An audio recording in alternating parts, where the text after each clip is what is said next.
Hello everyone. Let me ask you a question. Have you ever wondered what is inside everything around us? Like your pen, your book, even inside you. Everything is made up of atom.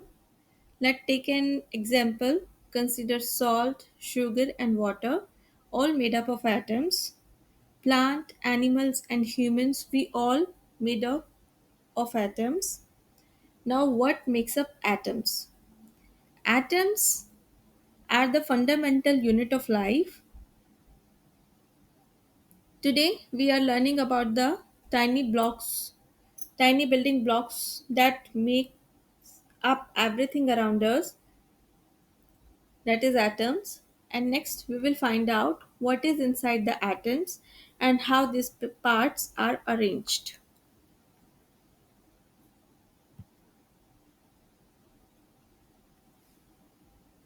In your earlier science classes, you learned about the very tiny things.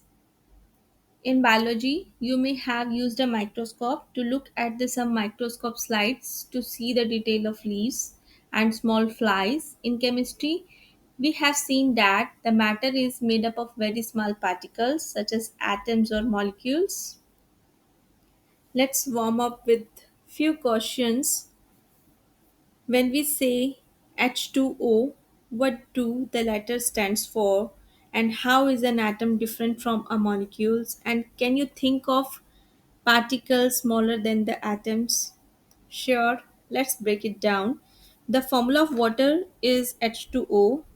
That means each water molecule is made up of two hydrogen atoms and one oxygen atom. Now, an atom is the smallest unit of an element that retains the properties of that elements. For example, a hydrogen atom is a single hydrogen particle. A molecule, on the hand, is formed when two or more atoms bond together. So, H2O is a molecule which is made up of hydrogens and oxygen atom bonded together. That's the key difference. The atoms are the single element and molecules are the combination of atoms.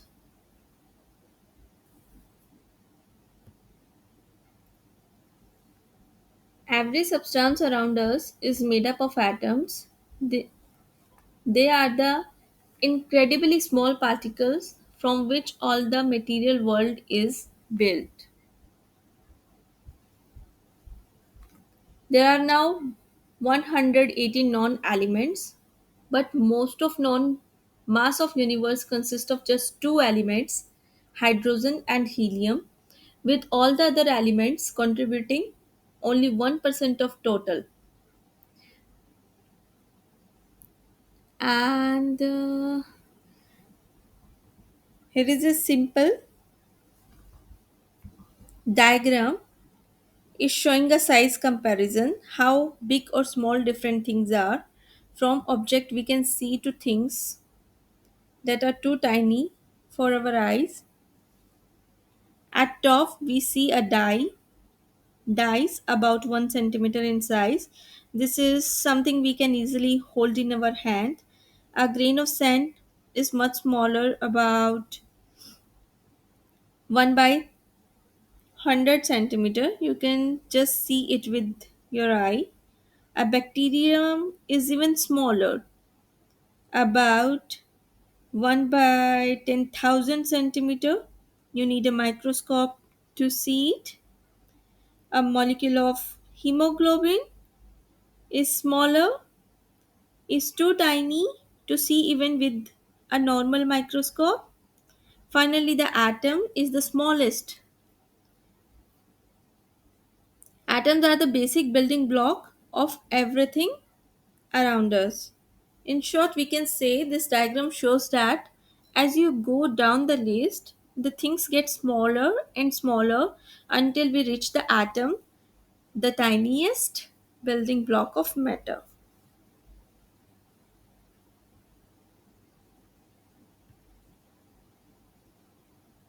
So, our today objectives are: name the three types of subatomic particles and describe their properties, describe the structures, and explain why The atoms have no electric charge. And after completing these lessons, you will be able to explain all the answer. Until the early 1900, the scientists believed that the atoms are just solid spheres. Scientists couldn't see inside the atoms, so they used the models. Early scientists thought that the atoms were like solid balls, but they learned that the atoms are made up of even small particles. These models they could explain the simple things like the gas pressure and diffusions, but they could not explain the chemical reactions. By the 1932, the scientists discovered that the atoms are made of small particles called the subatomic particles, means proton, neutrons, and electrons.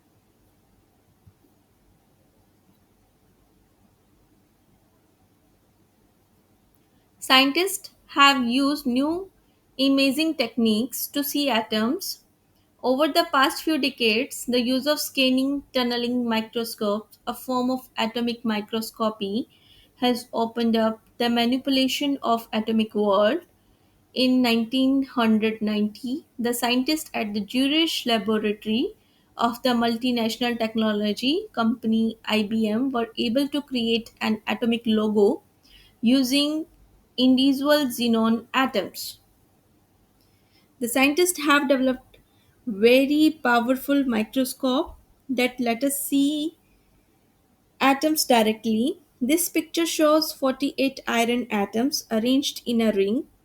Imagine something a million times smaller than the width of a hair can now be seen.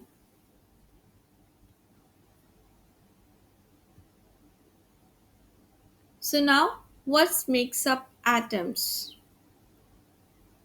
Can anyone tell me what these are? Yes, these are proton, neutrons, and electrons.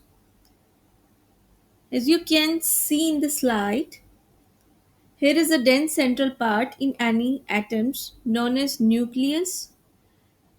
Remember that the shape of any atom is like a spherical ball and the structure of all atom is same. And this dense central part is nucleus where protons and neutrons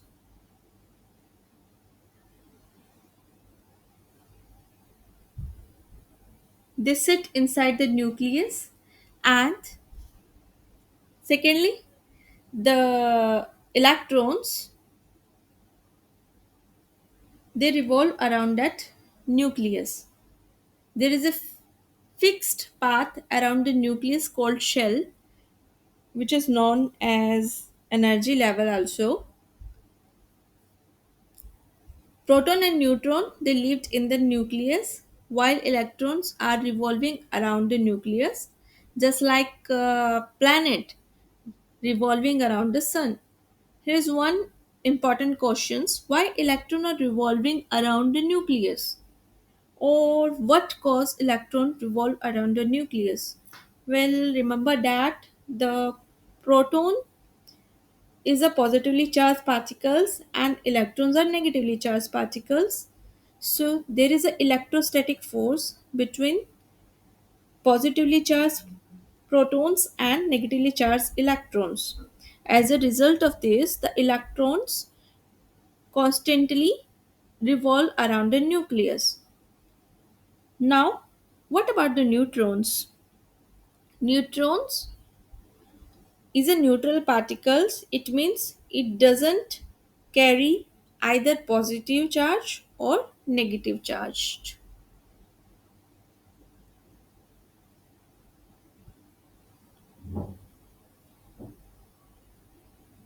As I told you in previous slide that atoms are made up of three subatomic particles.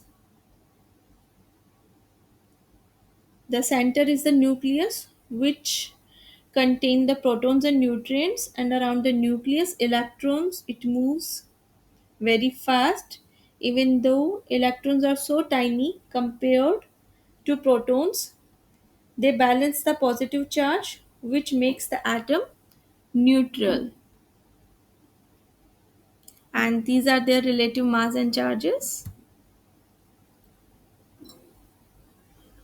So, why atoms are neutrals and why atoms have no electric charge?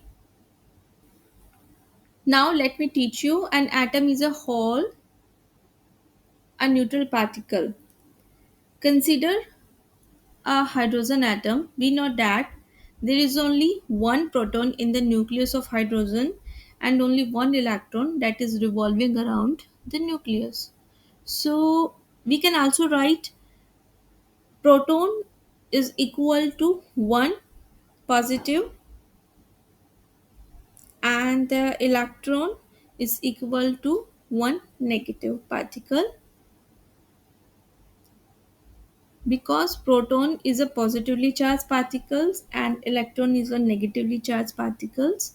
We know that one positive and one negative cancel out each other, since this single positive protons neutralize the single negative electron.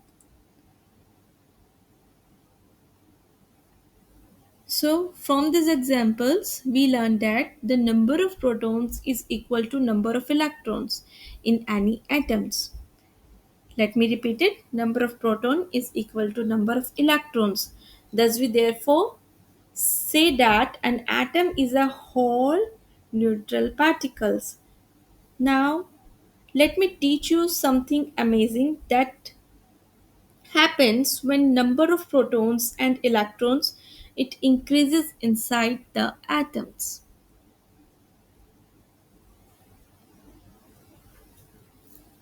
Here is a helium, the second element in the periodic table. Let's consider the helium atoms, where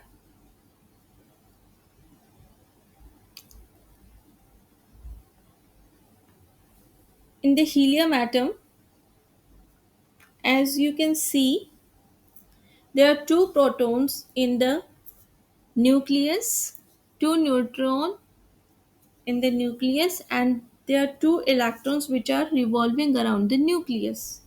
So now let me ask you a questions. Are these two protons have the same are these two protons are repelling with each others, because these two protons they have the same charges.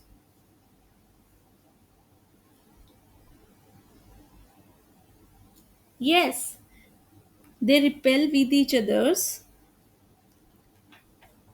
Why? Because according to physics conventions, like charges repelling each others, if they repel each others, then the structure of nucleus will get disturbance, which is not acceptable. Can you guess something? Well,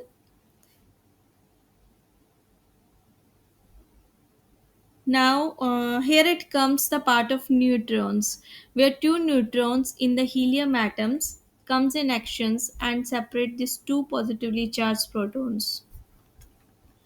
Or we can also learn the function of neutrons in the nucleus, as consider the two current carrying wire touching each others, but they are protected by the plastic insulations. So similarly, these two neutrons act as a plastic insulations among the positively charged protons. So by this way, the repulsion between these positively charged protons are minimized inside any atoms.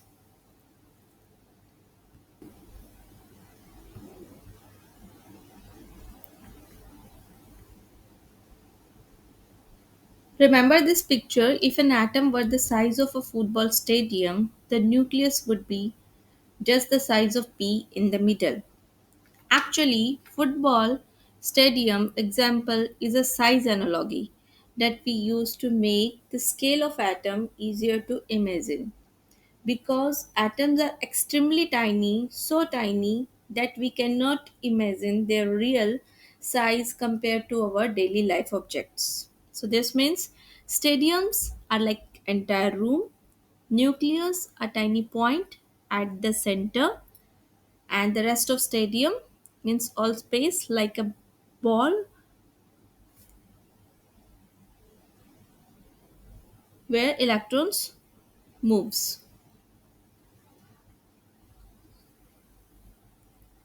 So to sum up, an atom is like a mini solar system.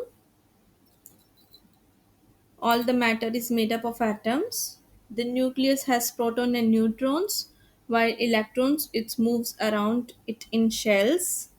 Atoms may be small, but they are the reasons everything exists.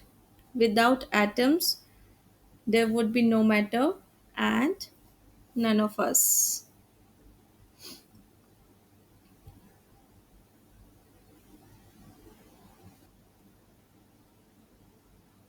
Let's answer some important question to check our understanding.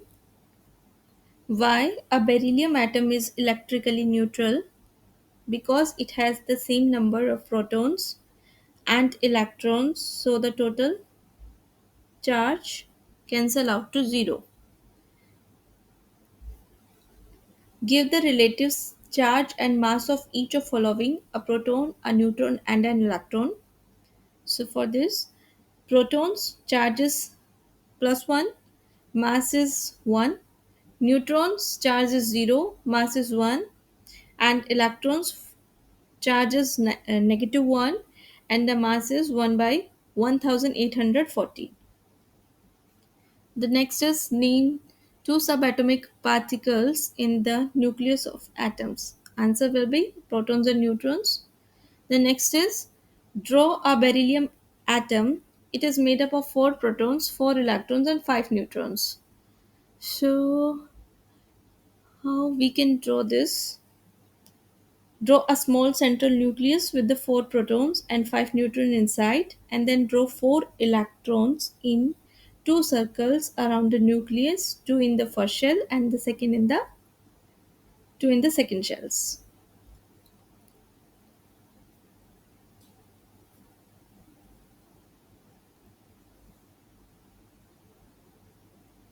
Now, there is a homework. Can anyone tell me why atoms are called the building block of matters? Please answer in the comment box. Thank you for listening me. We will see you in the next lesson with finding electrons, how scientists work using historic examples.